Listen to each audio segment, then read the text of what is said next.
Hola. Bueno, seguimos con el tema de continuidad, ¿sí? Y ahora vamos a ver cómo detectar discontinuidades, ¿sí? En funciones que están dadas por fórmulas, ¿bien? El siguiente problema dice, determinar si las siguientes funciones son continuas. Vamos a empezar con el primer ejemplo, que es el a, ¿sí? Y nos da la función f de x. Y si observamos bien, esta función f de x está dada mediante dos fórmulas, ¿sí? La primera fórmula de arriba, que es está representada por un polinomio de grado 2, o sea que es una función cuadrática, una fórmula de una función cuadrática. Y la siguiente, ¿sí? La segunda fórmula es x más 1, ¿sí? Y representa una función lineal, ¿bien?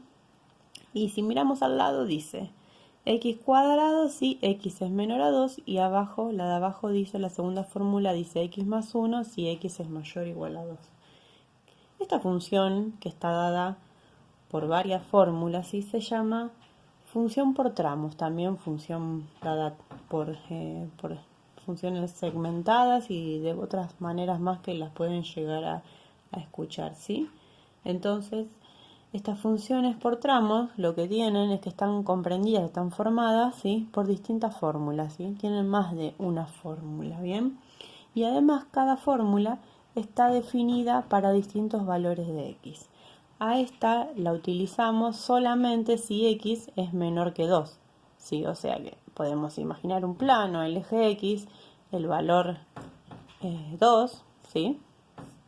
El número 2, y quiere decir que del 2 para los valores menores que 2 vamos a utilizar esta función cuadrática, y para los valores mayores a 2, ¿sí? Vamos a utilizar esta función lineal, ¿sí?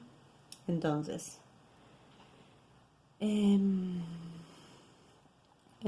sí, como acá nos piden determinar si es continua, para determinar si es continua debemos estudiar la continuidad en cada tramo. Tramos son en cada fórmula, ¿sí? Y en los valores de x correspondientes, ¿sí? Entonces, ¿cómo estudiamos la continuidad? Bueno, con lo que aprendimos anteriormente, ¿sí? Utilizando las tres condiciones vistas, ¿bien? Vamos con la primera condición, ¿sí? La primera condición, tenemos que analizar la existencia ¿de qué? De la imagen, ¿sí? En un valor determinado. ¿En qué valor vamos a utilizar? En A, ¿sí? En A vamos a utilizar aquel valor donde cambian las condiciones para cada fórmula. Fíjense, no es muy difícil. Acá nos dice x cuadrado si x es menor a 2. O sea que utilizamos la fórmula de x cuadrado para todos los valores menores a 2. Y x más 1 si x es mayor o igual a 2. Acá lo marcamos, ¿sí? Las condiciones cambian para x igual a 2. O sea que la continuidad la vamos a estudiar en 2, ¿sí? Recordemos que es por esto mismo, ¿bien? Entonces, vamos a calcular en primera instancia la imagen de ¿quién? De 2. La imagen de 2. Y la pregunta es, wow, bueno, es simple calcular la imagen de 2. Simplemente lo reemplazo en la fórmula. Pero ¿qué sucede acá? Tenemos dos fórmulas. ¿Cuál elegimos? ¿Cuál elijo? ¿X al cuadrado o x más 1? Y esto también es muy sencillito. Vamos a reemplazar el 2, o sea, calcular la imagen de 2 en aquel tramo que tenga el símbolo de condición igual, ¿sí? Si observamos bien, acá nos dice si x es menor a 2, o sea que el 2 no está incluido acá. En cambio, acá nos dice si x es mayor o igual a 2. Acá, ¿ven que tenemos el igual? Entonces, para calcular la imagen, vamos a calcular la imagen de 2 en el tramo que esté incluido acá. Está incluido acá. Dice si x es mayor o igual a 2. El 2 vale para esta fórmula, ¿sí? Valen los números a partir de 2 y los que le siguen, ¿no? O sea que vamos a utilizar esta fórmula. Bien, entonces, En lugar de x vamos a escribir 2 y le sumamos 1. O sea que la imagen de 2 es 3. O sea que la primera condición, ¿sí?, de continuidad la cumple. Bien, existe la imagen, ¿sí? La imagen en 2, que es donde estamos estudiando la continuidad, es 3. Bien. Segundo. Bien. ¿Qué es lo que sigue ahora? Tenemos que estudiar la existencia, la segunda condición, ¿no? La existencia del límite, ¿sí? ¿De qué? De x tendiendo a en la fórmula. Bueno, esto es muy sencillito. Vamos a estudiar el límite de x tendiendo a ¿quién? A 2, ¿sí? Vamos a marcarlo acá porque ahí está. A vale 2, eso que quede bien claro. Entonces vamos a estudiar el límite de x tendiendo a 2. Lo escribimos. El límite de x tendiendo a 2, ¿no? Y para estudiar el límite en 2 hay que hacerlo tanto por derecha como por izquierda. ¿Sí? ¿En dónde? En la función f de x. Ahora, derecha e izquierda, vuelve la misma inquietud, la misma duda. Digo, decimos, bueno, por derecha y por izquierda, pero ¿qué fórmula usamos? Si acá hay dos fórmulas, ¿no? Y esto también es muy sencillito. Derecha de 2, izquierda de 2. Miramos otra vez las desigualdades, ¿sí? Para ver qué fórmula elegimos. Acá dice x es menor a 2.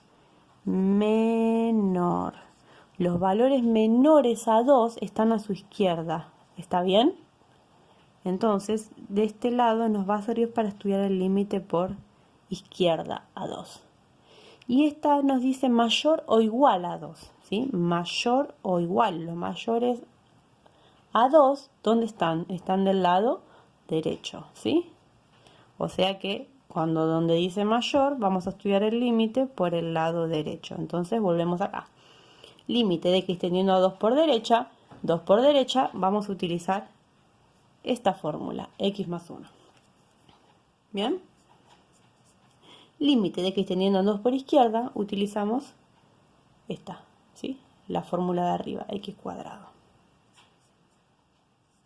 ¿Bien? Y ahora simplemente sustituimos para que nos dé, bueno, la tendencia de este límite. Entonces nos quedaría 2 más 1, esto es 3. Y abajo nos quedaría 2 al cuadrado, ¿sí? 2 al cuadrado, que esto nos da 4. Fíjense lo que sucede con los límites por derecha y por izquierda, ¿no? ¿Qué pasa? Nos dan distintos valores. ¿Y qué quería decir esto? Cuando los límites por derecha y por izquierda tendían a distintos valores. ¿Qué quiere decir? ¿No es cierto? Que el límite, ¿sí? Vamos a decir, por lo tanto, el límite de x tendiendo a 2 de la función, ahora ponemos la función en general porque no podemos poner las dos fórmulas, ¿no? No existe. No existe porque los laterales no coinciden. Entonces, esta función, ¿sí?, no es continua. ¿Por qué? Porque ya no cumple la segunda condición donde nos pide que exista el límite, ¿bien? Entonces, la pregunta, ¿es necesario corroborar la tercera condición? En realidad ya no es necesario corroborarla porque ya no cumple la segunda condición. Pero igual la voy a escribir para que recordemos la tercera condición, ¿sí? Que la tercera condición nos pide, ¿qué cosa? La igualdad entre la imagen y el límite. La tercera condición nos pide que la imagen sea igual al límite. La imagen es 3, el límite no existe. Tampoco se corrobora la tercera condición, ¿sí? Entonces, el problema nos pedía determinar si esta función es continua y nosotros vamos a decir lo siguiente. Vamos a decir, ¿qué cosa? Que f de x no es continua, ¿sí? No es continua. Bien, y de hecho podemos decir que es discontinua, ¿sí? Presenta una discontinuidad. ¿En dónde presenta una discontinuidad? En 2. Sí, presenta una discontinuidad. ¿Y de qué tipo es? Recuerden que había dos tipos, evitable y esencial. Es esencial. ¿Por qué? Porque el límite no existe, ¿sí? Si el límite no existe, decimos de una que es una discontinuidad esencial. ¿Sí? Presenta una discontinuidad esencial, ¿dónde? En 2, en x igual a 2.